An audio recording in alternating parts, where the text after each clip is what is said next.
mengayuh sepedanya itu menuju sawah.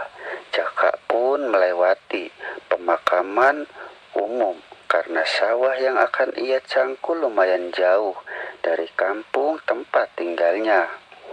Tidak lama kemudian Jaka pun sampai di sawah itu dan langsung mulai pekerjaannya. Jaka kerja sendirian, tetapi ada temannya yang menyangkul di sawah yang berbeda juragan. Dan di waktu siang teman Jaka itu beristirahat untuk makan di bawah pohon sambil berteduh dari teriknya matahari. Jaka masih terus bekerja menyangkul.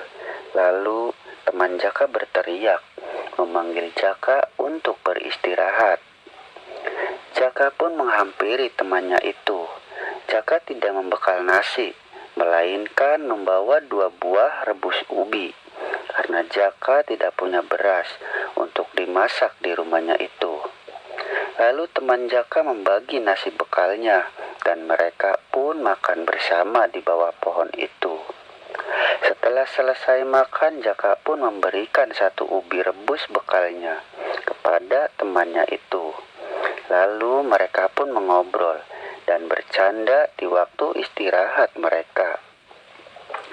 Dan setelah itu mereka pun melanjutkan pekerjaannya masing-masing. Dan menjelang sore mereka pun pulang dan akan melanjutkan pekerjaannya besok nanti. Jaka pulang sambil mengayuh sepeda. Tidak lama kemudian Jaka pun sampai di rumah.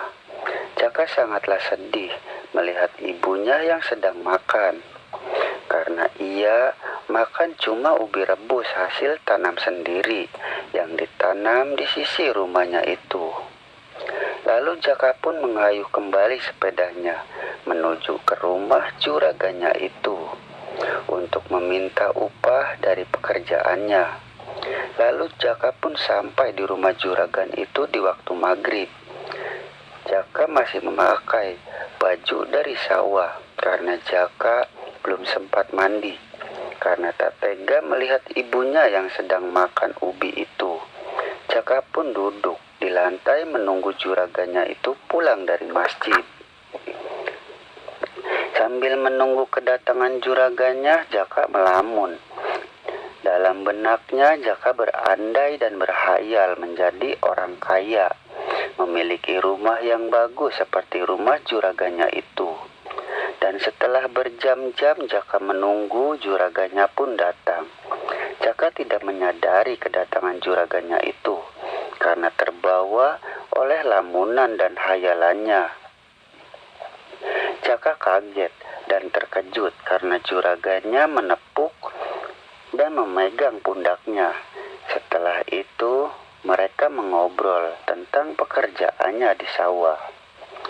Sambil disuguhi segelas kopi, Jaka pun menceritakan kesedihannya karena melihat ibunya yang makan ubi rebus dari pagi dan berniat minta uang untuk membeli beras. Dan setelah lama mengobrol, Jaka ingin pulang karena ibunya menunggu di rumah dan tidak tahu bahwa Jaka pergi ke rumah juragannya itu. Lalu Jaka pun pulang sambil membawa uang dan nasi beserta lauknya pemberian juragannya itu. Jaka mengayuh sepedanya. Hatinya pun sangat senang karena setelah sampai di rumah nanti Jaka akan makan bersama ibunya. Dengan hati yang riang, Jaka pun semangat mengayuh sepedanya itu. Dan tidak lama kemudian, Jaka pun sampai di rumah bilik bambunya. Ibunya sedang duduk di depan rumah, menunggu dan mengkhawatirkan Jaka karena ibunya itu tidak tahu jikalau Jaka pergi ke rumah juragan. Lalu mereka duduk di depan rumahnya itu. Jaka pun menceritakan dan memberikan uang untuk membeli beras besok nanti. Jaka pun masuk ke dalam rumah untuk mandi dan ganti baju. Ibunya duduk di depan rumah menunggu Jaka selesai.